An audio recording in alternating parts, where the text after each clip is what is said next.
Welcome back mga Kadora Lakwatsera. Ito nga ngayon, papunta tayong Canyon Lake kasama ating mga kaibigan. So, samahan niyo ako ngayon at ako'y nag-drive mag-isa. So, meron tayong 33 kilometers from my location at medyo malapit-lapit. Ito yung pinakamalapit na canyon from my location. At kung makikita niyo, disyerto talaga yung ating highway. At parang bitukang manok po ang ating madadaanan papuntang Canyon Lake kasi kaya mag-ingat-ingat na po kayo kapag kayo pupunta doon. Free lang ang entrance niya, wala naman kaming binayaran, meron pang makakapag-ihaw pa kayo ng isda doon. And welcome to Canyon Lake. Ayan, nakarating na tayo pero nasa scenic view pa po tayo. Hindi pa po tayo nakababa. Pero sa time na yan, nag-aantay na lang po tayo sa ating mga kaibigan. Sa aking mga kaibigan na hindi pa nakarating. At sabi nila yung napakaaga daw dapat. So ngayon, ayan, nag-take time ako ng makapag-capture ng mga video or pictures na nandito ako. Maganda naman ang Canyon Lake. Ayan, may nag-jet ski oh. Mahal nga lang ang jet ski. Anyway, ito pababa na tayo. Yung sinasabi kong snake way po siya. Medyo may mga timba at hindi po safe. Kaya mag-ingat-ingat po ang ating drive. At napag-desisyonan ko pumunta dito sa dollar store. Ayan, marami kasing dollars at may peso pag nakadikit dito nung nagpunta ako, $20. Ayan, mayroon din silang restaurant sa campground po ito. And ayan po, ang campground, Tortilla Flat. Restaurant sa loob yan, may mga dollars din. Sumilip lang ako, hindi na ako kumain. At anyway, kung makapunta kayo, ayan, campground,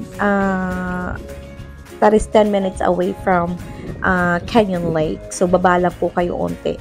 Ito nga nakakagulat. Kala ko nagpakamatay o kala ko totoo talaga. Hindi naman pala. May mini museum din po sila mga Kadora. At yan po ay, ayan, pabalik tayo. Parang totoo kasi, di ba? Hindi ka parang totoo talaga siyang nagpaka. At yun, eto nga, bumalik ako ng Canyon Lake na kasi sabi nila parating na daw sila. Yan, nauna na ako. Una pa rin ako kahit dumiretso ako doon. At eto na ang nangyayari. Naghahanap na tayo ng pwesto. Medyo wala pa kasi mga maraming tao dito by that. Kasi morning pa eh.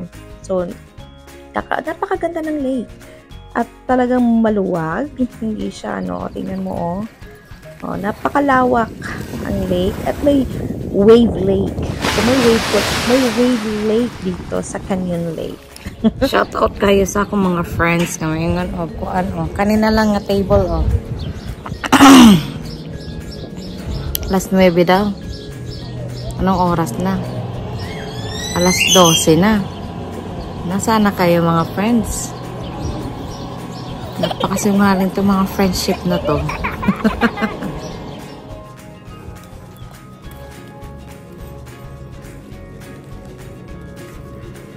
Dumating na po yung mga bisita ko.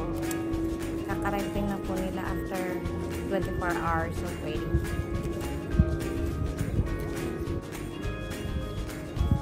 So, unahin natin yung candidate number 1, si Mr. K. Ayan ho, may dala-dala po siyang pagkain. Candidate number 2, si Ms. Razel. Ayan ho, may dala-dala rin siyang pagkain.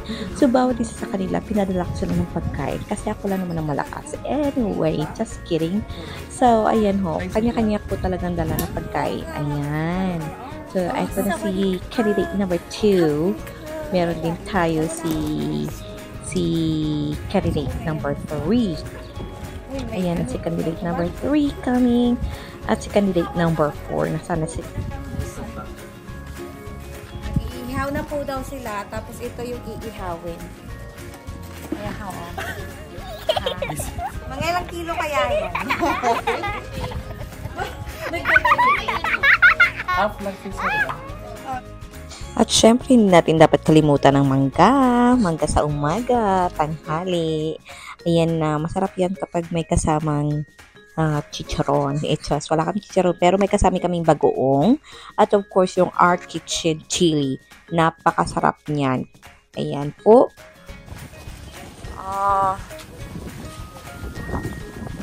Sagba na sila. Isda and tran. BBQ. Ay, frozen siya. Yes. Baboy. Baboy ni Day. Oh, malamig sa baboy. At syempre, hindi mawawala ang ating video, okay? Karaoke para sa mga Filipino at Filipina na mahilig sa kantahan. At ayan po, bumibirit na ang ating mga singers. Ayan, syempre hindi ako papatalo. So ayan, may dala tayong karaoke para mas mag-enjoy. So sulit na sulit po ang Canyon Lake outing ng ating mga friendships. At nag-enjoy naman ang lahat. Sulitin ng libre kasi nga libre maligo. Ayan, nagtapisaw na kami sa Canyon Lake na para kami mga bulilit hindi naman makita kasi liit-liit namin. Na-zoom lang ang video at eto na nga. At eto po, meron pa ako pinaplano dito na hindi kaaya-aya. So ayan. So, kunwari, bilog-bilugan, tapos magpa-floating, tapos hindi naman nangyari kasi hindi naman pala match, hindi kaya mag-float. So, ayan, nagkamali ng plano. At ito si candidate number 1, candidate number 2, candidate number 3, and candidate number 4. Sila na po ang ating mga candidates for today. Goodbye, Canyon Lake. Hanggang sa muli. Punta na kayo dito and thank you for watching.